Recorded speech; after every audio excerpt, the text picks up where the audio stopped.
पार्वती पते हर हर महादेव। ओम गुरु ब्रह्मा गुरु विष्णु गुरुदेवो महेश्वर गुरु साक्षात् परब्रह्म तस्मै श्री गुरुवे नमः। सद्गुरु महाराज की सद्गुरु श्री ज्योतिर्मयानंद सरस्वती स्वामी महाराज की ज्ञान ज्योति परमानंद सरस्वती महामाता की गजलक्ष्मी माता की सिद्धारूढ़ स्वामी महाराज की राजाधिराज श्री रामचंद्र महाराज की जय। हर नमः पार्वती पदे हर हर महादेव। हरि गुरु ಚರಣಗಳಿಗೆ ವಂದಿಸುತ್ತಾ ಓಂಕಾರ ಸ್ವರೂಪನಾಗಿ ಸರ್ವರಲ್ಲಿಯೂ ಸರ್ವಾಂತರ್ಯಾಮಿಯಾಗಿ ರಾರಾಜಿಸುತ್ತಿರುವ ಆ ಪರಬ್ರಹ್ಮ ವಸ್ತುವಿಗೆ ವಂದಿಸುತ್ತಾ ಧನುರ್ಮಾಸದ 16ನೇ ದಿನದ ಗೀತಾ ಅರ್ಥದ ಶ್ರವಣದ ಕಾರ್ಯವನ್ನು ಮುಂದುವರಿಸೋಣ. 7ನೇ ಅಧ್ಯಾಯದಲ್ಲಿದ್ದೀವಿ. ಜ್ಞಾನ ವಿಜ್ಞಾನ ಯೋಗ. ಅರ್ಜುನನಿಗೆ ಸೂಕ್ತ ಮಾರ್ಗದರ್ಶನವನ್ನು ಕೊಡ್ತಾ ಯುದ್ಧದಲ್ಲಿ ಯಾವ ರೀತಿ ಮುಂದುವರಿಬೇಕು ಅನ್ನೋದ್ರ ಬಗ್ಗೆ ತಿಳುವಳಿಕೆ ನೀಡ್ತಾ, ಕ್ಷತ್ರಿಯನಾದಂತ ನೀನು ಯುದ್ಧ ಮಾಡೋದು ಎಲ್ಲಾ ತರದಲ್ಲೂ ಸೂಕ್ತವಾಗಿದೆ, ಇಲ್ಲ ಅಂತಂದ್ರೆ ನೀನು ಅಪವಾದಕ್ಕೆ ಒಳಗಾಗ್ತೀಯ, ಇದು ನಿನ್ನ ಧರ್ಮ ಅಂತ ಬೋಧನೆ ಮಾಡ್ತಾ, ಅದ್ರ ಜೊತೆಗೆ ಆತ್ಮ ವಿಚಾರ ಕರ್ಮ ವಿಚಾರ ನಮ್ಮ ವ್ಯವಹಾರದಲ್ಲಿ ಬೇಕಾಗಿರ್ತಕ್ಕಂಥದ್ದು 2 ವಿಷಯ. ಒಂದು ಅಂತರಾರ್ಥ, ಒಂದು ಬಹಿರಾರ್ಥ. ಅಂತರಾರ್ಥದಲ್ಲಿ ಪರಮಾತ್ಮ ಅಂದ್ರೇನು, ಜೀವಾತ್ಮ ಅಂದ್ರೇನು, ವಾಸ್ತವಾಂಶದಲ್ಲಿ ನಾನು ಏನಾಗಿದ್ದೀನಿ ಅಂತ ತಿಳ್ಕೊಳ್ಳುವಂತ ಅಂಶನ ಸಾಂಖ್ಯ ಯೋಗದಲ್ಲಿ ತಿಳಿಸುತ್ತಾ, ಮತ್ತೆ ಕರ್ಮಯೋಗಕ್ಕೆ ಮುಂದುವರಿಸ್ತಾ, ಕರ್ಮಗಳನ್ನ ಮಾಡದಿರ ಯಾರು ಇರ್ಲಿಕ್ಕೆ ಸಾಧ್ಯ ಇಲ್ಲ, ಪ್ರತಿಯೊಬ್ಬರು ಕರ್ಮ ಮಾಡಲೇಬೇಕಾಗತ್ತೆ. ಆ ಕರ್ಮಾಚರಣೆಯಲ್ಲಿ ಮಾಡತಕ್ಕಂಥ ರೀತಿ ನೀತಿನಲ್ಲಿ ಸ್ವಲ್ಪ ನಾವು ಶಾಸ್ತ್ರದ ವಿಧಿ ವಿಧಾನಗಳನ್ನ ಅನುಸರಿಸ್ತಾ ಜ್ಞಾನವನ್ನು ಅಳವಡಿಸ್ಕೊಂಡು, ಜ್ಞಾನ ಅಂತ ಅಂದ್ರೆ ತಿಳುವಳಿಕೆ ಅಂತ ಅಂದ್ರೆ ಯಾವ್ದು ಸರಿ ಯಾವ್ದು ತಪ್ಪು, ಎಷ್ಟು ಮಾಡಬೇಕು, ಯಾವ್ದು ಮಾಡಬೇಕು, ಎಲ್ಲಿ ಮಾಡಬೇಕು ಅನ್ನೋದನ್ನ ತಿಳುವಳಿಕೆಯಿಂದ ಮಾಡತಕ್ಕಂಥದ್ದು ಕರ್ಮಯೋಗ. ಇದನ್ನೆಲ್ಲ ಮಾಡ್ಬೇಕಾದ್ರೆ ಮನಸ್ಸು ನಿಯಂತ್ರಣದಲ್ಲಿ ಇರಬೇಕು, ಜಿತೇಂದ್ರಿಯನಾಗಿರಬೇಕು. ಆ ಮನಸ್ಸನ್ನ ನಿಯಂತ್ರಣ ಮಾಡ್ಕೊಳ್ಲಿಕ್ಕೆ 6ನೇ ಅಧ್ಯಾಯದಲ್ಲಿ ಆ ಮನಸ್ಸನ್ನ ನಿಯಂತ್ರಣಕ್ಕೆ ಬೇಕಾದಂತ ಎಲ್ಲ ವ್ಯವಹಾರಗಳನ್ನ ಕೊಡ್ತಾ ಮುಂದುವರ್ತಾ ಜ್ಞಾನ ವಿಜ್ಞಾನ ಯೋಗ, ವಿಶೇಷವಾದಂತ ತಿಳುವಳಿಕೆ. ಯಾವ ಒಂದು ಅಂಶವನ್ನ ತಿಳಿದುಕೊಂಡ್ರೆ ಮತ್ತೇನು ತಿಳಿಯಬೇಕಾದದ್ದ ಅವಶ್ಯಕತೆ ಇಲ್ವೋ ಅಂತ ಜ್ಞಾನವನ್ನ ಹೇಳ್ತೀನಿ ಅಂತ ಮುಂದುವರಿಸ್ತಾ, ನಾನು ಎಲ್ಲಾ ಕಡೆ ವ್ಯಾಪ್ತವಾಗಿದ್ದೀನಿ, ಮತ್ತೆ ತ್ರಿಗುಣಾತ್ಮಕವಾಗಿದ್ದೀನಿ. ಸಾತ್ವಿಕ ರಾಜಸ ತಾಮಸಿಕ ಆದ ಯಾವ ಪದಾರ್ಥಗಳಿರುವವೋ ಅವು ನನ್ನಿಂದಲೇ ಉತ್ಪನ್ನವಾಗಿರುವುದು ತಿಳಿ. ಪ್ರಪಂಚದ ಎಲ್ಲಾ ಅಂಶಗಳು ನಾನೇ ಸೇರಿದ್ದೀನಿ. ಆದ್ರಿಂದ ಈ ರೀತಿ ನನ್ನ ಸ್ಮರಣೆ ನೀನು ಎಲ್ಲ ಸರ್ವಾಂತರ್ಯಾಮಿಗೆ ನೋಡುವಂತ ಒಂದು ಸಮತ್ವವನ್ನು ಬೆಳೆಸ್ಕೊ. ಮತ್ತೆ ವ್ಯವಹಾರದಲ್ಲಿ 3 ಗುಣದಲ್ಲಿ ನಾನು ವ್ಯಕ್ತ ಆಗ್ತೇನೆ. ಸಾತ್ವಿಕ, ರಾಜಸಿಕ, ತಾಮಸಿಕ ಗುಣಗಳ ಮೂಲಕ ನನ್ನ ವ್ಯಕ್ತಿತ್ವ ಪ್ರದರ್ಶನವಾಗುತ್ತೆ. ಆದ್ರೆ ಅವು ನನ್ನಲ್ಲಿದ್ದಾವೆ, ನಾನು ಅವುಗಳಲ್ಲಿಲ್ಲ.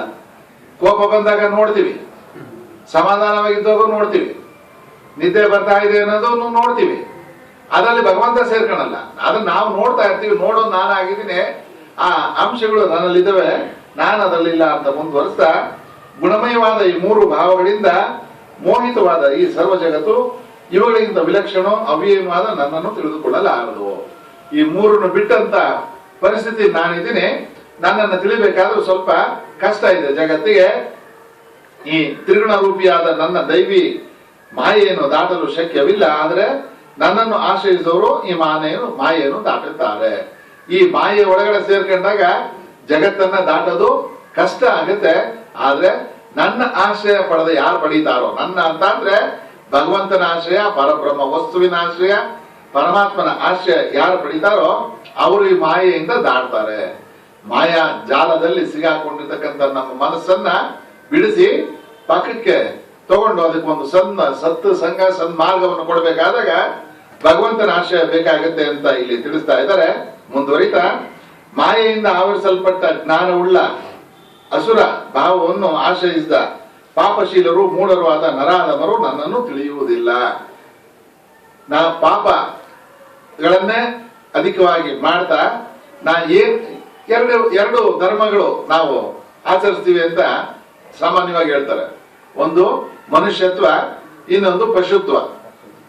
ಪಶುತ್ವ ಅಂದ್ರೆ ಪ್ರಾಣಿಗಳಿಗೆ ಏನು ವ್ಯತ್ಯಾಸ ಏನಿಲ್ಲ. ಈ ಕಡೆ ಮೂಲೆಯಿಂದ ಹೊಡಿತಿದ್ರೆ ಅಕ್ಕ ಮೂಲೆಯಿಂದ ಮೇಕೊಂಡು ಬರ್ತಾ ಇರ್ತದ, ಅದು ಗೊತ್ತಿಲ್ಲ ಅದಕ್ಕೆ. ಅದಕ್ಕೆ ಆಹಾರ ಬೇಕಷ್ಟೇ. ಅದು ನನಗೆ ಅವಮಾನ ಮಾಡ್ತಾ ಇದ್ದಾನೆ, ಬೈತಾ ಇದ್ದಾನೆ, ಹೊಡಿತಾ ಇದ್ದಾನೆ, ಅದೇನು ಇಲ್ಲ. ಅದು ಪಶುತ್ವ ಆಯ್ತು. ಮನುಷ್ಯತ್ವ ಬೇರೆ. ಕಂಡು ಬಿಟ್ರೆ 3 ದಿನ ಆ ಕಡೆ ಬರೋದಿಲ್ಲ. ಅಷ್ಟು ಸೂಕ್ಷ್ಮತೆ ಮನುಷ್ಯನ ಭಾವನೆಯಲ್ಲಿದೆ. ಇದನ್ನ ಗಮನಿಸಿ ಬಿಡದಿರೋ ಪಾಪಶೀಲರಾದಂತವ್ರು ಮತ್ತೆ ಆ ಪ್ರಾಣಿಗಳಂತೆ ವರ್ತಿಸ್ತಕ್ಕಂಥವ್ರಿಗೆ ನನ್ನ ಅರಿವೆ ಮೂಡೋದಿಲ್ಲ. ಭರತ ಶ್ರೇಷ್ಠನಾದ ಅರ್ಜುನ ನನ್ನನ್ನು ತಿಳಿಬೇಕಾದ್ರೆ 4 ತರ ವ್ಯಕ್ತಿಗಳು ಪ್ರಯತ್ನ ಪಡ್ತಾರೆ. ಯಾರು ಅಂತ ಅಂದ್ರೆ ಆರ್ತ, ಜಿಜ್ಞಾಸು, ಅರ್ಥಾರ್ಥಿ, ಜ್ಞಾನಿ ಎಂಬ 4 ಜನರು ನನ್ನನ್ನು ತಿಳಿಯಲು ಪ್ರಯತ್ನಿಸುತ್ತಾರೆ.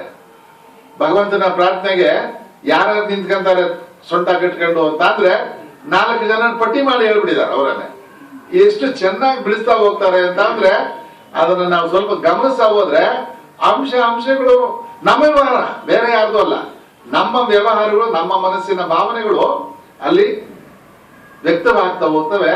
ಆಯ್ತು, ದೇವರ ಹತ್ರ 4 ಜನ ಹೋಗ್ತಾರಂತೆ. ಯಾರಪ್ಪ ಅಂತ ಅಂದ್ರೆ ಕಷ್ಟ ಬಂದವರು, ತಡಿಲಾರದಂತ ಕಷ್ಟ ಬಂದಾಗ ಆರ್ತ ಭಕ್ತ ಅಂದ್ರೆ ಕಷ್ಟ ಬಂದಾಗ ಭಗವಂತನ ಸ್ಮರಣೆ ಮಾಡ್ತಕ್ಕಂಥ. ಜಿಜ್ಞಾಸು ಅಂತ ಅಂದ್ರೆ ಪ್ರಪಂಚದಲ್ಲಿ ಯಾವ್ದು ಸರಿ ಅಲ್ಲ ಅಂತ ಒಂದು ಪ್ರಶ್ನೆ ಮಾಡ್ಕೊಂತ ಸರಿಯಾದಂತ ತಿಳಿಯದ ಏನಾದ್ರು ಇದೆಯಾ ಅಂತ ಪ್ರಶ್ನೆ ಮಾಡ್ಲಿಕ್ಕೆ ಭಗವಂತನ ಆಶ್ರಯಿಸೋನು.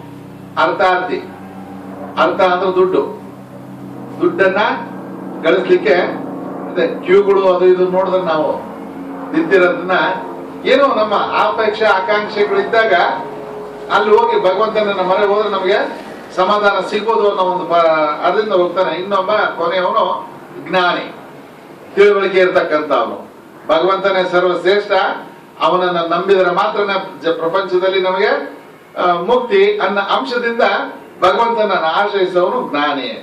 ಈ 4 ಬಗೆಯದಲ್ಲಿ ನಿತ್ಯಯುಕ್ತನು, ಏಕಭಕ್ತಿ ಪ್ರಿಯನೂ ಆದ ಜ್ಞಾನಿಯು ಶ್ರೇಷ್ಠನು. 4 ಜನದಲ್ಲಿ ಯಾರು ಶ್ರೇಷ್ಠ ಅಂತ ಅಂದ್ರೆ ಮೊದಲನೇ 3ನೇವರು ಫೈಲ್ ಅಂತ ಅಂದ್ರೆ ಅವ್ರಿಗೆ ಅವಶ್ಯಕತೆಗೆ ತಕ್ಕಂತೆ ಏನ್ ಕೇಳ್ತೀವೋ ಅದು ಕೊಡ್ತೀನಿ, ಅಲ್ಲಿಗೆ ಮುಗೀತದೆ.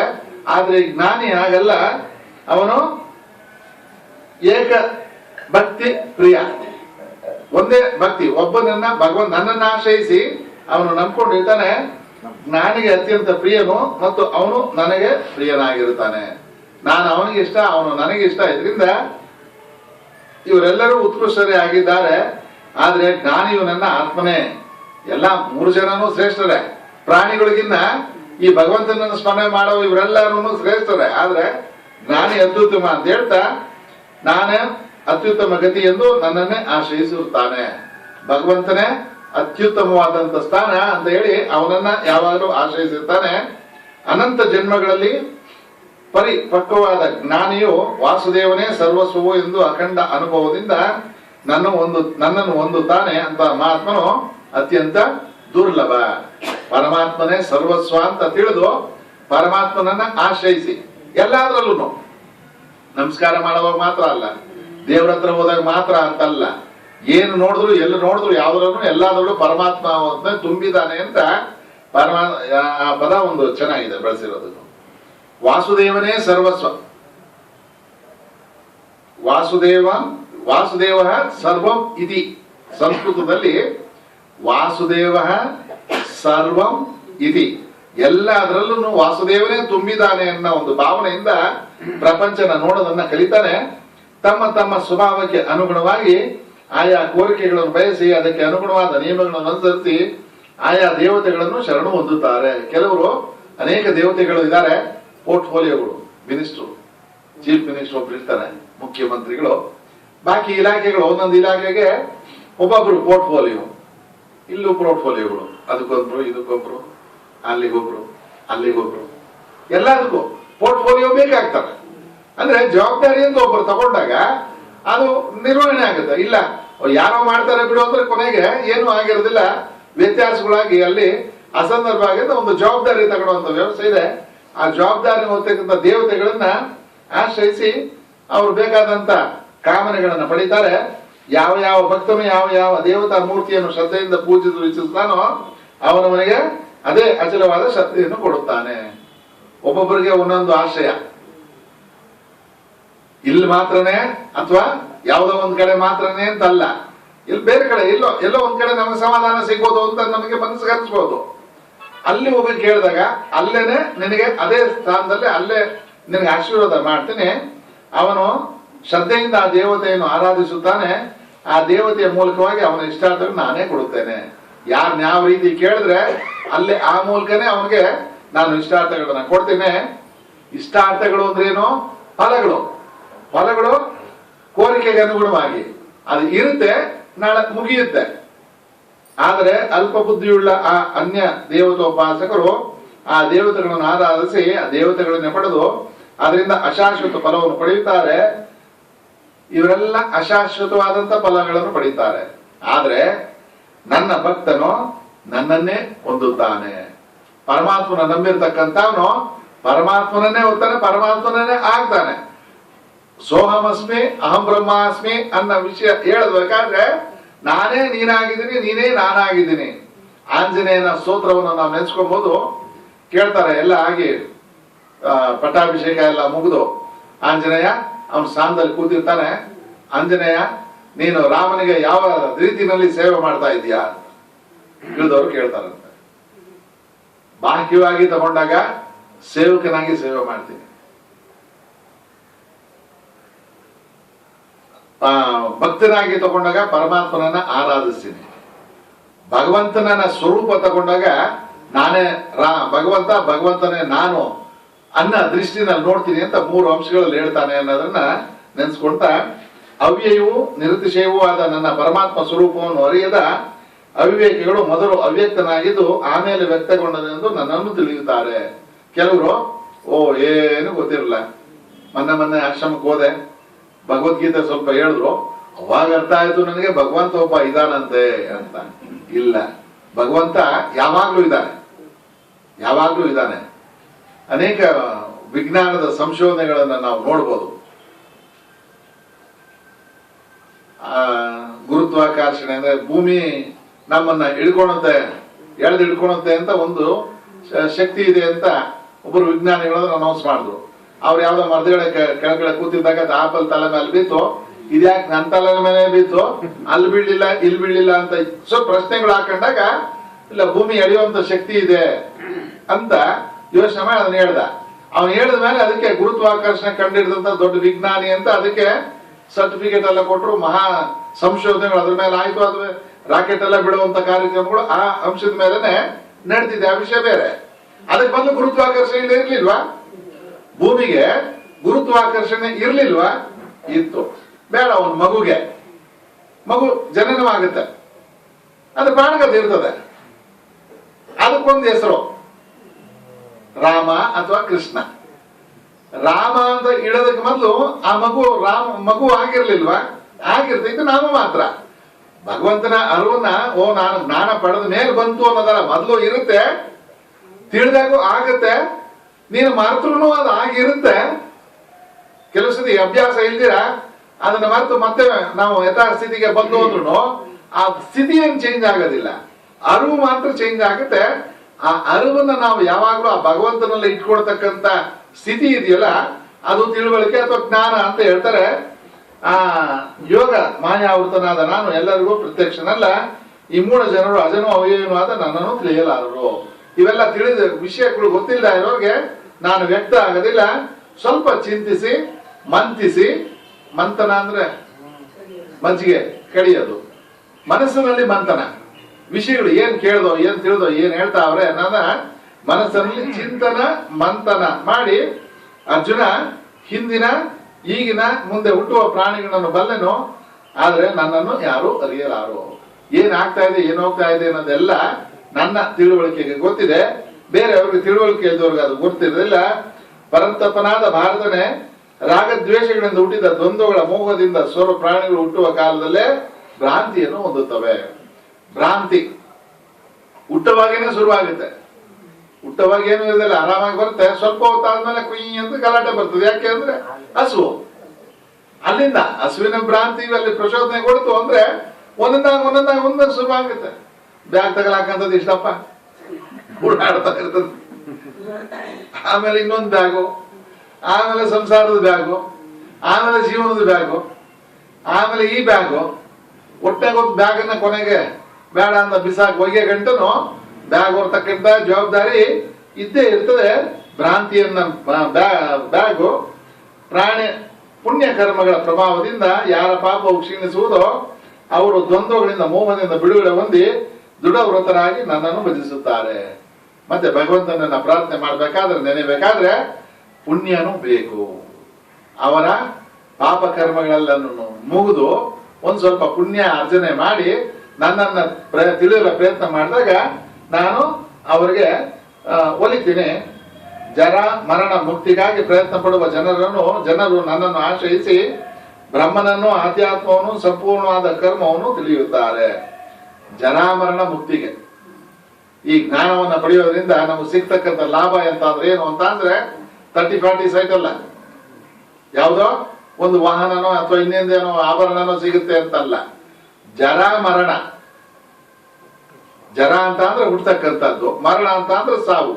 ಇವೆರಡುಗಳ ಮಧ್ಯೆ ಇರ್ತಕ್ಕಂಥ ವ್ಯತ್ಯಾಸನ ಅರ್ಥ ಮಾಡ್ಕೊಂಡು ನಾನು ಹುಟ್ಟವನು ಅಲ್ಲ, ಸಾಯುವನವನು ಅಲ್ಲ, ಶಾಶ್ವತವಾಗಿರ್ತಕ್ಕಂಥ ಚೇತನ ಸ್ವರೂಪ ಅನ್ನೋದನ್ನ ಅರ್ಥ ಮಾಡಿಕೊಂಡು ಸಂಪೂರ್ಣವಾದ ಆಧ್ಯಾತ್ಮ ಜ್ಞಾನವನ್ನು ಪಡೆದು ಕರ್ಮ ಜ್ಞಾನವನ್ನು ತಿಳಿಯುತ್ತಾರೆ ಅಂತ ಹೇಳ್ತಾ ಕೊನೆ ಶ್ಲೋಕದಲ್ಲಿ ಆದಿಭೂತ, ಆದಿದೈವ ಮತ್ತು ಅಧಿಯಜ್ಞ ಇವುಗಳಿಂದ ಕೂಡಿರುವ ನನ್ನನ್ನು ಯಾರು ತಿಳಿಯುವರೋ ಅಂತಹ ಸಮಾಹಸಿತರು ಮರಣಕಾಲದಲ್ಲಿಯೂ ನನ್ನನ್ನು ತಿಳಿಯುತ್ತಾರೆ.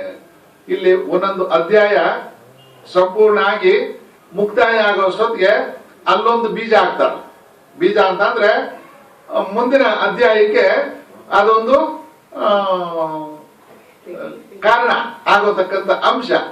ಇಷ್ಟೊತ್ತು ಹೇಳ್ಕೊಂಡ್ರು ಮನಸ್ಸಿನ ಚಿಂತನೆ, ಭಗವಂತನ ಚಿಂತನೆ, ಇದೆಲ್ಲ ಈ ಶ್ಲೋಕ ಮುಂದಿನ ಶ್ಲೋಕಕ್ಕೆ ಆಧಾರವಾಗುತ್ತೆ. ಅಧಿಭೂತ, ಅಧಿದೈವ, ಅಧಿಯಜ್ಞ ಇವುಗಳಿಂದ ಕೂಡಿರುವ ನನ್ನನ್ನು ಯಾರು ತಿಳಿಯುತ್ತಾರೋ. ಈ 4 ಅಂಶಗಳಿಂದ, ಅಧಿಭೂತ, ಅಧಿದೈವ, ಅಧಿಯಜ್ಞ, ಈ 3 ಅಂಶಗಳಿಂದ ನಾನಿದ್ದೀನಿ. ಇದನ್ನ ಯಾರು ತಿಳಿತಾರೋ, ನಾನು ಯಾವ ಸ್ವರೂಪದಲ್ಲಿ ಇದ್ದೀನಿ ಅಂತ ಅಂದ್ರೆ ತನ್ನ ಸ್ವರೂಪನ ಹೇಳ್ತಾ ಇದ್ದಾನೆ. ಇಷ್ಟೊತ್ತು ನಾನು ಭಗವಂತ ನನ್ನನ್ನು ತಿಳಿತಕ್ಕಂತ ಅವ್ರಿಗೆ ನಾನು ಒಲಿತೀನಿ ಅಂತ ಹೇಳ್ಕೊಂಬಂದ್ರು. ಮತ್ತೆ ತನ್ನ ಸ್ವರೂಪನ ಈ 3 ವಾಕ್ಯಗಳಲ್ಲಿ ಹೇಳ್ತಾ ಇದ್ದಾರೆ. ಮುಂದಿನ ಅಧ್ಯಾಯದಲ್ಲಿ ಅದನ್ನೇ ಮುಂದುವರಿಸ್ತಾರೆ. ಮುಂದುವರಿಸೋಣ, ಇನ್ನು ಸಮಯ ಇದೆ. 8ನೇ ಅಧ್ಯಾಯ ಅಕ್ಷರ ಪರಬ್ರಹ್ಮ ಯೋಗ. 8ನೇ ಅಧ್ಯಾಯ ಇದು ವಿಶೇಷವಾದಂತ ಪರಿಚಯ ನಮಗೆ. ಆತ್ಮ ಅಂದ್ರೇನು, ಆತ್ಮ ಹೋಗುವಾಗ ಯಾವ ರೀತಿ ಹೋದ್ರೆ ಅನುಕೂಲ, ಯಾವ ರೀತಿ ಸಂದರ್ಭದಲ್ಲಿ ಅದು ಹೋದಾಗ ಅನನುಕೂಲ ಇತ್ಯಾದಿ, ಆತ್ಮದ ಇರುವಿಕೆ, ಅದು ಈ ದೇಹವನ್ನ ಬಿಡುವಿಕೆ ಇತ್ಯಾದಿ ವಿಷಯಗಳನ್ನ ಈ 8ನೇ ಅಧ್ಯಾಯದಲ್ಲಿ ಹೇಳ್ತಾರೆ. ಇದನ್ನ ಸಾಮಾನ್ಯವಾಗಿ ಯಾರಾದ್ರೂ ಮನೆಯಲ್ಲಿ ಅಸ್ತಂಗತರಾದಾಗ ಅಂದ್ರೆ ತೀರ್ಕೊಂಡಾಗ ಈ ಅಧ್ಯಾಯ ಓದುವಂತ ಒಂದು ಪ್ರತೀತಿ ಇದೆ ಅಂತಾನು ಶಾಸ್ತ್ರದಲ್ಲಿ ಹೇಳಿದೆ. ಇದರಲ್ಲಿ ಏನ್ ಹೇಳ್ತಾರೆ ಅಂತ ಮುಂದುವರ್ಸೋಣ. ಬ್ರಹ್ಮ ಎಂದರೆ, ಅರ್ಜುನ ಪ್ರಶ್ನೆ ಮಾಡ್ತಾನೆ ಭಗವಂತನನ್ನ. ಅಧಿಭೂತ, ಅಧಿದೈವ, ಅಧಿಯಜ್ಞ ಅಂತ ಏನೋ ಅಲ್ಲಿ ಹಿಂದೆ ಹೇಳ್ದಲ್ಲಪ್ಪ, ಅದು ನನಗೆ ಸ್ವಲ್ಪ ತನ್ನನ್ನೇ ಅದು ಅರ್ಥ ಆಗ್ಲಿಲ್ಲ. ಅದ್ರ ಬಗ್ಗೆ ನಾನು ವಿವರವಾದ ಕೆಲವು ಪ್ರಶ್ನೆ ಕೇಳ್ತೀನಿ, ಉತ್ತರ ಹೇಳು ಅಂತ ಕೇಳ್ತಾರೆ. ಬ್ರಹ್ಮ ಅಂದ್ರೆ ಏನು? ಇಷ್ಟೊತ್ತು ಹೇಳ್ಕೊಂಡ್ಬರ್ತಾ ಇದೆಯಲ್ಲ ಬ್ರಹ್ಮ ಬ್ರಹ್ಮ ಬ್ರಹ್ಮ ಅಂತ. ಏನು ಬ್ರಹ್ಮ ಅಂದ್ರೆ ಏನು? ವಾಟ್ ಈಸ್ ಬ್ರಹ್ಮ? ಆಧ್ಯಾತ್ಮ ಎಂದರೆ ಏನು? ಆತ್ಮ, ಅನಾತ್ಮ, ಆಧ್ಯಾತ್ಮ ಇತ್ಯಾದಿ ಪದಗಳು ಬರ್ತಾವಲ್ಲ. ಆಧ್ಯಾತ್ಮ ಅಂದ್ರೆ ಏನು? ಕರ್ಮ ಅಂದ್ರೆ ಏನು? ಕರ್ಮ ಅಂದ್ರೆ ಕೆಲಸ ಕಾರ್ಯಗಳು ಅಂತ ಗೊತ್ತು. ಆ ಕರ್ಮ ಅಂದ್ರೆ ಏನು? ಅಧಿಭೂತವೆಂದು, ಅಧಿದೈವವೆಂದು ಯಾವುದಕ್ಕೆ ಕರೆಯುತ್ತಾರೆ? ಮತ್ತೆ ಈ ದೇಹದಲ್ಲಿ ಅಧಿಯಜ್ಞನು ಯಾರು? ಮಧುಸೂದನ, ಪ್ರಯಾಣ ಕಾಲದಲ್ಲಿ ಯೋಗಿಗಳು ನಿನ್ನನ್ನು ಹೇಗೆ ತಿಳಿಯುತ್ತಾರೆ? ಈ 7 ಪ್ರಶ್ನೆಗಳನ್ನ ಒಮ್ಮೆಗೆ ಆಗ್ತಾನೆ ಕೃಷ್ಣ ಅರ್ಜುನನಿಗೆ. ನನಗೆ ಉತ್ತರ ಕೊಡಪ್ಪ ಅಂತ. ಕೃಷ್ಣ ಪರಮಾತ್ಮ 2 ಶ್ಲೋಕದಲ್ಲಿ ಅದಕ್ಕೆ ಉತ್ತರ ಹೇಳ್ತಾರೆ. ಭಗವಂತ ಹೇಳ್ತಾನೆ, ಶ್ರೇಷ್ಠವಾದ ನಾಶರಹಿತವಾದದೇ ಬ್ರಹ್ಮ. ಬ್ರಹ್ಮ ಅಂತ ಅಂದ್ರೆ ಏನು ಅಂತ ಅಂದ್ರೆ ಒಂದು ವಸ್ತು. ಈಗ ಚಿನ್ನ ಅಂದ್ರೆ ಏನು ಅಂತ ಪ್ರಶ್ನೆ. ಲೋಹಗಳು ಹಲವಾರು ಇದ್ವಲ್ಲ, ಬೆಳ್ಳಿ, ತಾಮ್ರ, ಹಿತ್ತಾಳೆ, ಕಬ್ಣ, ಸತು ಅಂದ್ರೆ ಈ ಲೋಹ, ಲೆಡ್ ಅಂತಾರಲ್ಲ, ಏನೇನೋ ಇದಾವೆ, ಎಲ್ಲ ಇದಾವೆ. ಚಿನ್ನ ಎಲ್ಲದಕ್ಕಿಂತ ಅದಕ್ಕೆ ಬೆಲೆ ಜಾಸ್ತಿ, ಅದಕ್ಕೆ ನಾವು ಮಹತ್ವ ಕೊಡ್ತೀವಿ. ಬೇರೆ ಯಾವುದನ್ನು ನಾವು ಧರಿಸ್ಲಿಕ್ಕೆ ಇಷ್ಟಪಡೋದು, ಅದನ್ನ ಮಾತ್ರ ಹಾಕೊಂತೀವಿ. ಯಾಕೆ ಅಂತ ಅಂದ್ರೆ ಏನದ್ರ ಮಹತ್ವ ನಾವು ಗಮನಿಸಿರೋಂಗೆ ಅಲ್ಲ, ಅದು ಬಣ್ಣ ಕೆಡೋದಿಲ್ಲ, ಶಾಶ್ವತವಾಗಿರ್ತದೆ, ಕಿಲುಬಿಡಿಯಲ್ಲ.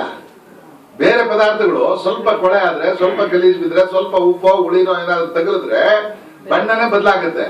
ಇದು ಚಿನ್ನದ ಶ್ರೇಷ್ಠತೆ ಅಂದ್ರೆ ಏನು ಅಂತ ಅಂದ್ರೆ ಬದಲಾಗುವುದಿಲ್ಲ, ಅಲ್ಲ. ಸಣ್ಣ ಉದಾಹರಣೆ ಮೂಲಕ ಭಗವಂತನನ್ನ, ಬ್ರಹ್ಮನ ಅರ್ಥ ಮಾಡ್ಕೊಳ್ಳೋದಕ್ಕೆ, ಬದಲಾಗದ ಸ್ಥಿತಿ, ಅದಕ್ಕೆ ಅಷ್ಟು ಬೇರೆ.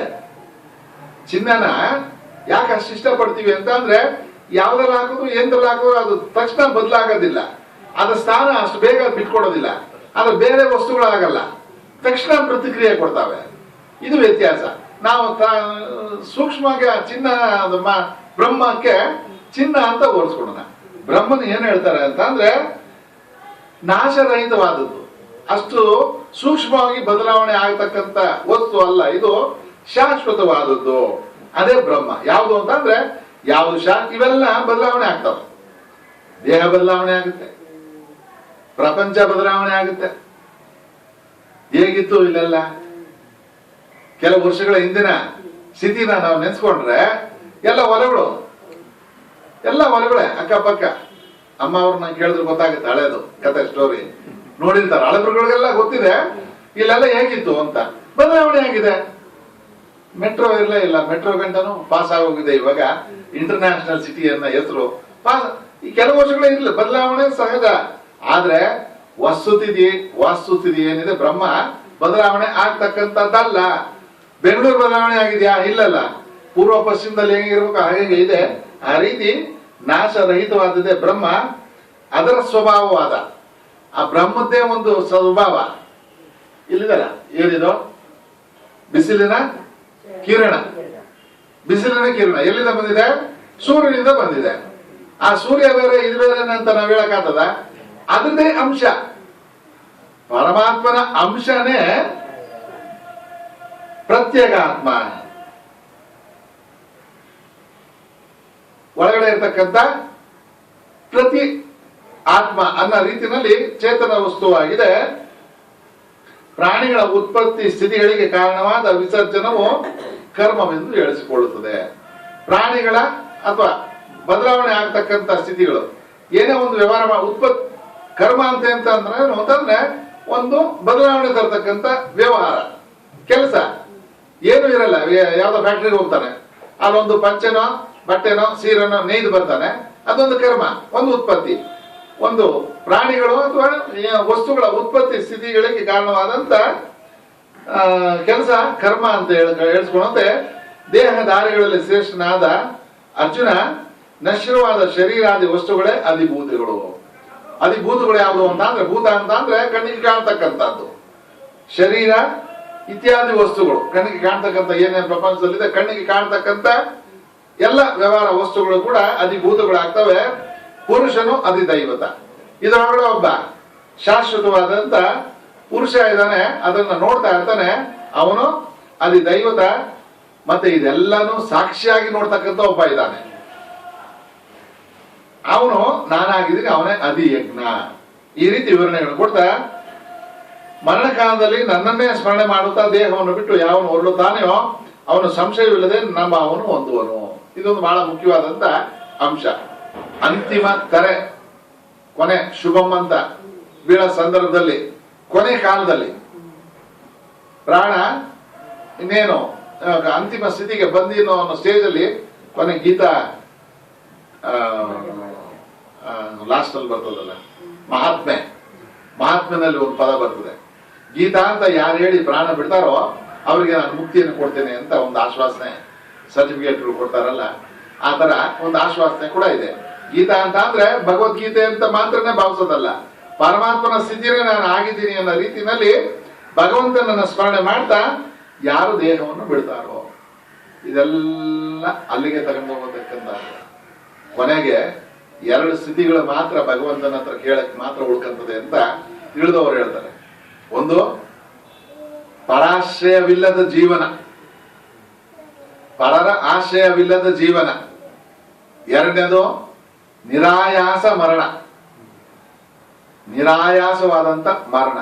ಈ 2 ಕೊಟ್ಕೊಳಪ್ಪ ಸಾಕು, ಆಯ್ತು. ಎಲ್ಲ ಆಟಗಳು ಆಡಿದ್ದಾಯ್ತು, ಎಲ್ಲಾ ನೋಟ್ಗಳನ್ನು ನೋಡಿದ್ದಾಯ್ತು. ಈ 2 ಕೊಟ್ಟುಬಿಟ್ರೆ ನನಗೆ ಸಾಕಪ್ಪ ಅನ್ನೋ ಸ್ಥಿತಿಗೆ ಬರುತ್ತೆ. ಆ ಸ್ಥಿತಿನಲ್ಲಿ ಭಗವಂತನನ್ನ ನೆಂತು ಭಗವಂತನ ನೆನೆಸ್ಕೊಂಡು ಒಂದು ಮುಕ್ತಿಯನ್ನು ಪಡ್ತಕ್ಕಂಥ ಸ್ಥಿತಿ ಭಗವಂತನೇ ಕರುಣಿಸ್ಬೇಕು. ಅದಕ್ಕೆ ನಮ್ಮ ಪ್ರಯತ್ನ ಬೇಕು. 2 ಕೂಡಿ ಬಂದಾಗ ನನ್ನ ಸ್ಥಿತಿಯನ್ನ ಪಡಿತಾನೆ, ನನ್ನ ಭಾವವನ್ನು ಹೊಂದುತ್ತಾನೆ. ಮರಣ ಕಾಲದಲ್ಲಿ ಯಾವ ಯಾವ ಭಾವವನ್ನು ಸ್ಮರಿಸುತ್ತಾ ದೇಹವನ್ನು ಬಿಡುವನೋ ಆಯಾ ವಾಸನಾ ಬಲದಿಂದ ಅವನಿಗೆ ಅಂತಹ ಗತಿಯೇ ಆಗುವುದು. ಯಾರ್ಯಾರು ಯಾವ್ಯಾವ ಅಂಶನ ಸ್ಮರಣೆ ಮಾಡ್ತಾ ಪ್ರಾಣ ಬಿಡ್ತಾರೋ, ಕಸದ ಬರ್ಕೆ ಕಾಕಾಕ ಕತೆ ನೆನ್ಸ್ಕೊಂಡ್ಬೋದು. ಕಸದ ಬರ್ಕೆ ನೆನ್ಸ್ಕೊಂಡು ಪ್ರಾಣ ಬಿಡುವಂತ ಜನಗಳು ಪ್ರಾಣ ಹೋಗ್ತಾ ಇದೆ ಅವನಿಗೆ. ಕಾಕಾಕ ಅಂತ ಇಂಜೆಕ್ಷನ್ ಕೊಡಿಸಿ ಕೇಳಿದ್ರೆ ಏನು, ಕರು ಕಸದ ಬರ್ಕೆಯನ್ನು ಕಡಿತಾ ಇದೆ. ಕಾಕಾಕ ಅನ್ನಲ್ಲ, ಕರು ಕಸದ ಬರ್ಕೆನ ಕಡಿತಾ ಇದೆ, ಬಿಡಿಸಲ್ಲ ಅಂತ ಕೆಲಸ. ಅವನು 1.5 ಲಕ್ಷ 2 ಲಕ್ಷ ಕೊಟ್ಟು ಇಂಜೆಕ್ಷನ್ ಕೊಟ್ಟು ಏನೋ ಹೇಳಿದಾನೆ ನಮಗೆ ಅಂತ ಬದುಕಿಸಿದ್ರೆ ಹೇಳಿದ್ದಿಷ್ಟು. ಈ ತರ ಕಸದ ಬರ್ಕೆ ಜ್ಞಾನ ಅನ್ಯಾಯ ಓದದ, ಅದೆಲ್ಲ ಬಿಸಾಕಿರ ಕಸದ ಬರ್ಕೆ ಮನೆಯಲ್ಲೆಲ್ಲ ಉಪಯೋಗಿಸಿ ಲಾಸ್ಟ್ ಅಲ್ಲಿ ಹಾಕ್ತಾರೆ, ಅದು ರಿಟೈರ್ಡ್. ಅದು ಅದಕ್ಕೆ ಇವನು ಚಿಂತನೆ ಹೋಗುವಾಗ ಇರ್ತದೆ ಅನ್ನೋದನ್ನ ಹೇಳ್ತಾರೆ. ಈ ತರ ಸಾಮಾನ್ಯವಾಗಿ ಆ ಅಂಶಗಳಲ್ಲಿ ಅನೇಕ ಕಡೆ ಮನಸ್ಸು ಹೋಗುವಂತ ಸನ್ನಿವೇಶ ಇರ್ತದೆ. ಬೇಕಾದ್ರೆ ಯಾಕಂದ್ರೆ ಆ ವಾಸನ ಅಷ್ಟು ಕಷ್ಟ ಬಿದ್ದು ಅದನ್ನ ಗಳಿಸಿರ್ತಾರೆ, ಅಥವಾ ಅಷ್ಟು ಅದ್ರ ಮೇಲೆ ಆಸೆ ಇಟ್ಕೊಂಡಿರ್ತಾರೆ, ಅದ್ ಕಡೆಗೆ ಎಳಿತಾ ಇರ್ತದೆ. ಏನಾದ್ರೂ ಆಗ್ಬೋದು, ಚಿನ್ನ ಬೆಳ್ಳಿ ವಸ್ತುಗಳಾಗ್ಬೋದು, ವ್ಯಕ್ತಿಗಳಾಗ್ಬೋದು. ಅಯ್ಯೋ ನನ್ನ ಮೊಮ್ಮಗು, ಅಯ್ಯೋ ನನ್ನ ಮೊಮ್ಮಗ, ಎಷ್ಟು ಅಭಿಮಾನಗಳು ಕಾಡ್ತಾವೆ ಅಂತಂದ್ರೆ ಅದನ್ನ ಅನುಭವಿಸ್ತಾ ಇರೋರು ನೋಡಿದ್ರೇನೆ ಗೊತ್ತಾಗುತ್ತೆ. ಅದನ್ನೆಲ್ಲ ಬಿಟ್ಟು ನೀನು ಮರಣ ಕಾಲದಲ್ಲಿ ಯಾವ ಭಾವವನ್ನು ಸ್ಮರಿಸುತ್ತಾ ದೇಹವನ್ನು ಬಿಡುವೆಯೋ ಆಯಾ ವಾಸನೆಯಿಂದ ಅವನಿಗೆ ಅಂತಹ ಗತಿಯೇ ಆಗುವುದು. ಜಡಭರತನ ಕತೆ ಸಾಮಾನ್ಯವಾಗಿ ನೆನ್ಸ್ಕೊಂತಾನೆ ಇರ್ತೀವಿ. ಋಷಿ ತಪಸ್ ಮಾಡಕ್ ಹೋದನು, ಅಲ್ಲಿ ತಪಸ್ ಮಾಡ್ತಾ ಇರ್ಬೇಕಾದಾಗ ಆ ಜಿಂಕೆ ಮರಿ ಜನನ ಆಗೋದನ್ನ ನೋಡಿ ಅವರೇ ಪಾಪ ಹುಲಿ ಓಡಿಸ್ಕೊಂಡು ಹೋಗ್ತಾ ಇರ್ತದೆ ತಾಯಿನ, ಮರಿ ಅಲ್ಲಿ ಬಿದ್ದಿರ್ತದೆ. ಇದಕ್ಕೆ ಏನೋ ಇಲ್ದಂಗೆ ಅನಾಥ ಆಗೋಯ್ತಲ್ಲ, ಇಂಥ ಗತಿ ಬಂತಲ್ಲ, ಅದು ನನ್ನ ಆಶ್ರಮದಲ್ಲಿ ಅಂತ ಅದನ್ನ ಸಾಕ್ಲಿಕ್ಕೆ ಶುರು ಮಾಡ್ತಾರೆ. ಕೊನೆಗೆ ಅವನು ಆ ಜಿಂಕೆ ಜನ್ಮನೆ ಪಡಿಬೇಕಾದಂತ ಬಂದು ಜಡಭರತನಾಗಿ ಬಂದು ಆಮೇಲೆ ಮುಕ್ತಿ ಪಡಿತಾನೆ ಅನ್ನೋ ಕತೆ ಗೊತ್ತಿ ನೆನಪಿಗೆ ಸುಮ್ಮನೆ ಸೂಕ್ಷ್ಮವಾಗಿ ಕೇಳಿದ್ರೆ ವಾಸನಾ ಬಲ ಬಹಳ ಮುಖ್ಯ. ಅದು ಬಹಳ ಸಣ್ಣ ಇನ್ನೊಂದು ಉದಾಹರಣೆ ಸ್ವಾಮೀಜಿ ಅವರು ಹೇಳ್ತಾ ಇದ್ದಿದ್ದು, ಒಬ್ಬ ಜ್ಞಾನಿ ತಿಳುವಳಿಕೆ ಇಸ್ತವನು ಜನಗಳಿಗೆಲ್ಲ ಮುಕ್ತಿ ಕೊಡಿಸ್ಬೇಕು ಅನ್ನೋ ದೃಷ್ಟಿಯಿಂದ ವಿಶೇಷವಾಗಿ ಅಪರಾಧ ಮಾಡಿದವ್ರಿಗೆ ಈ ಜೈಲಿಗೆ ಕಳಿಸ್ತಾರಲ್ಲ, ಪರಾಪರ ಗ್ರಹಣ ಕಳಿಸ್ತಾರೆ ಅಂತ ಅವನು ಯಾರೋ ಇನ್ಚಾರ್ಜ್ ಹಾಕಿದ್ರು. ಅವನೇನು ಕ್ರಮ ತಗೊಂಡಂತೆ ಅಂತಂದ್ರೆ ಕುಣಿಸೋದು ಒಬ್ಬನ 41 ದಿವಸ ಒಂದು ದೇವತಾ ಮೂರ್ತಿನ ಇಡ್ಸಿ ನೀನು ಅದನ್ನೇ ಉಪಾಸನೆ ಮಾಡ್ತಾ ಇರಬೇಕು, ಅದನ್ನೇ ನೋಡ್ತಾ ಇರಬೇಕು, ಅದನ್ನೇ ಸ್ಮರಣೆ ಮಾಡ್ತಾ ಇರಬೇಕು ಅನ್ನೋ ಒಂದು ವ್ರತನ ಹೇಳ್ಕೊಟ್ಟು ನೋಡ್ತಾ ನೋಡ್ತಾ ನೋಡ್ತಾ ಅವನ ಮನಸ್ಸು ಭಾವ ಅದೆಲ್ಲ ಇದ್ದಾಗ ಅವನ ಶಿರಛೇದನೆ ಮಾಡ್ದ, ಅವರು ಪುಣ್ಯ ಪಡೆದ್ರು ಅನ್ನೋ ಒಂದು ಉದಾಹರಣೆ ಹೇಳ್ದ. ಕೊನೆಗೆ ಅಲ್ಲಿ ಯಮಧರ್ಮರಾಯ ಕಂಪ್ಲೇಂಟ್ ಹೊಡೆದಂತ ಈಶ್ವರನ. ಅದಕ್ಕೆ ಸ್ವಾಮಿ ನನ್ನ ಹತ್ರ ಯಾರು ಇಲ್ಲ, ಕೆಲಸನಿಲ್ಲ, ಜನಗಳೆಲ್ಲ ಸುಮ್ಮನೆ ಚಕ್ಕಬಾರಾಡ್ತಾ ಕೂತಿದ್ದಾರೆ, ನನಗೆ ಕೆಲಸ ಇದು ಏನಾಗಿದೆ ಅಂತ ಇಂಥ ಒಂದು ಕೆಲಸ ನಡೀತಾ ಇದೆ ಅಂದಾಗ ಬಂದು ತಿಳುವಳಿಕೆ ಹೇಳಿ, ಅಲ್ಲ ಯಾರ್ಯಾರು ಯಾವಾಗ ಯಾವಾಗ ಏನ್ ಮಾಡ್ಬೇಕು ಅದ್ ಮಾಡಿದ್ರೆ ಸೂಕ್ತ, ಈ ರೀತಿ ಸೂಕ್ತ ಬದಲಾವಣೆಗಳು ತರೋದು ಸರಿ ಅಲ್ಲ ಅಂತ ತಿಳುವಳಿಕೆ ಕೊಟ್ಟ ಅನ್ನೋದು ಒಂದು ಉದಾಹರಣೆ ಕೂಡ ಬರುತ್ತೆ. ಅದರಿಂದ ವಾಸನಾ ಬಲ, ವಾಸನ ಬಲ, ಬಲ ಅಂದ್ರೆ ಶಕ್ತಿ, ವಾಸನೆ ಕೊನೆಯಲ್ಲಿ ಬರತಕ್ಕಂತ ವಾಸನಾ ಬಲ ಬಹಳ ಮುಖ್ಯವಾಗಿರ್ತದೆ.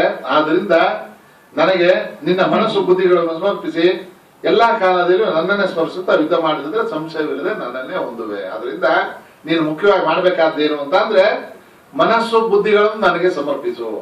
ಮನಸ್ಸು ಬುದ್ಧಿ ಅದರಿಂದನೇ ಇಂದ್ರಿಯಗಳು ಇವೆಲ್ಲ ಹೋಗತಕ್ಕಂಥದ್ದು. ನನ್ನಲ್ಲಿ ಸಮರ್ಪಿಸಿ ನನ್ನನ್ನೇ ಸ್ಮರಿಸುತ್ತಾ ಯಾವಾಗ್ಲೂ ನನ್ನ ಸ್ಮರಣೆ ಮಾಡ್ತಾ ಯುದ್ಧ ಮಾಡು. ಯುದ್ಧ ಅಂತ ಅಂದ್ರೆ ಪ್ರಪಂಚದ ಕಾರ್ಯವನ್ನ ನಿರ್ವಹಿಸು. ಆಗ ಏನಾಗುತ್ತೆ ಅಂತ ಸಂಶಯವಿಲ್ಲದೆ ನನ್ನನ್ನೇ ಹೊಂದುವೆ. ಯಾವುದೇ ಅನುಮಾನ ಇಲ್ಲಿರ ನನ್ನನ್ನ ನೀನು ಹೊಂದುತ್ತೀಯ. ಅಭ್ಯಾಸ ಯೋಗದಿಂದ ಮತ್ತು ನಿಶ್ಚಲ ಚಿತ್ತದಿಂದ ಸಾಧಕನು ಧ್ಯಾನಿಸುತ್ತಾ ದಿವ್ಯವಾದ ಪರಮ ಪುರುಷನನ್ನು ಹೊಂದುತ್ತಾನೆ. ಅಭ್ಯಾಸದಿಂದ ಮತ್ತೆ ನಿಶ್ಚಲ ಚಿತ್ತದಿಂದ, ದೃಢವಾದ ಮನಸ್ಸಿನಿಂದ ಮತ್ತೆ ಪ್ರತಿದಿನ ಅಭ್ಯಾಸ ಮಾಡ್ತಾ ನನ್ನನ್ನ ಹೊಂದೋದಕ್ಕೆ ಸಾಧ್ಯವಾಗುತ್ತೆ. ಧ್ಯಾನ ಶ್ಲೋಕದಲ್ಲೂ ಇದನ್ನೇ ಹೇಳ್ತಾರೆ, ಅಭ್ಯಾಸ ವೈರಾಗ್ಯ ಬೇಕು ಅಂತ. ಅದನ್ನ ಮತ್ತೆ ಪುನರಾವರ್ತನೆಯಿಂದ ಹೇಳ್ತಾ ಇದ್ದಾರೆ. ಭಗವದ್ಗೀತೆನಲ್ಲಿ ಅದೊಂದು ಹೇಳಿದ್ದನ್ನೇ ಮತ್ತೆ ಮತ್ತೆ ಒಂದಲ್ಲ ಇನ್ನೊಂದ್ ಕಡೆ ಅದನ್ನ ತಿಳಿಸಿ ನಮಗೆ ಮನಸ್ಸಿಗೆ ನಾಟಬೇಕು. ಯಾವಾಗ ಹೇಳ್ತಾ ಇರ್ತಾರೆ ಮರ್ತೋಯ್ತಪ್ಪ ಕೇಳಿಸ್ಕೊಳ್ಳಿಲ್ಲ, ಅದು ಮತ್ತೆ ಸಿಗ್ದಿರ ಆಗೋದ್ರೆ ಮನಸ್ಸು ಚಂಚಲವಾಗ್ತಾ ಇರ್ತದೆ. ಆ ವಿಷಯ ಬಂದಾಗ ಮತ್ತೆ ಯಾವ ಮರ್ತಾನೋ ಅಂತ ಅಷ್ಟಕ್ಕೆ ಬಿಡೋದಿಲ್ಲ. ಒಂದಲ್ಲ ಇನ್ನೊಂದ್ ಕಡೆ ಆ ವಿಷಯನ ಕೊಡ್ತಾ ಇರ್ತಾರೆ.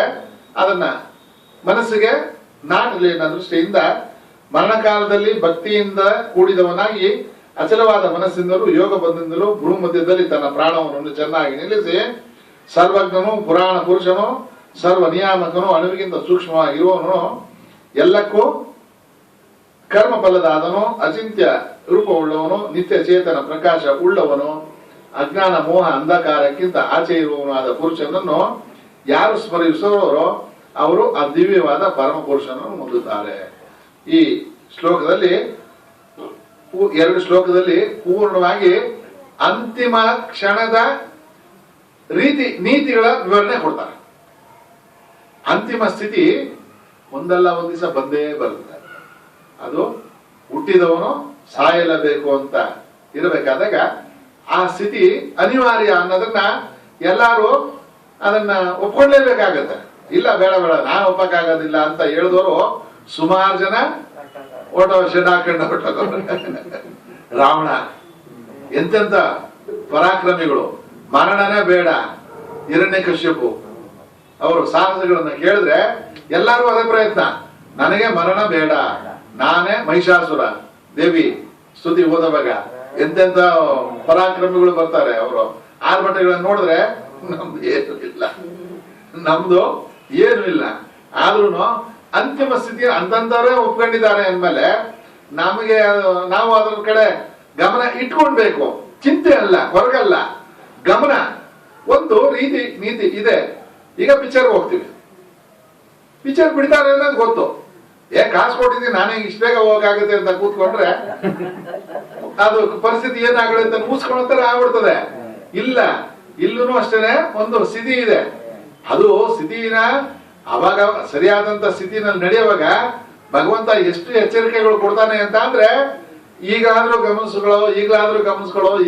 ಗಮನಿಸ್ಕೊಳ್ಳೋ ಅಂತ ಒಂದೊಂದು ಅಲ್ಲಿ ನೋಟಿಸ್ಗಳು ಅಂತಾರೆ. ಆಫೀಸಲ್ಲಿ ಕೆಲಸ ಮಾಡೋರ್ಗೆ ಅಭ್ಯಾಸ ಇರ್ತದೆ, ಮೆಮೊ ಕೊಟ್ಬಿಟ್ಟ ನಮ್ ಸಾಹೇಬ ನನಗೆ ಅಂತ ಬೈಕಿರ್ತಾರೆ. ಇಲ್ಲೂ ನೋಟಿಸ್ಗಳು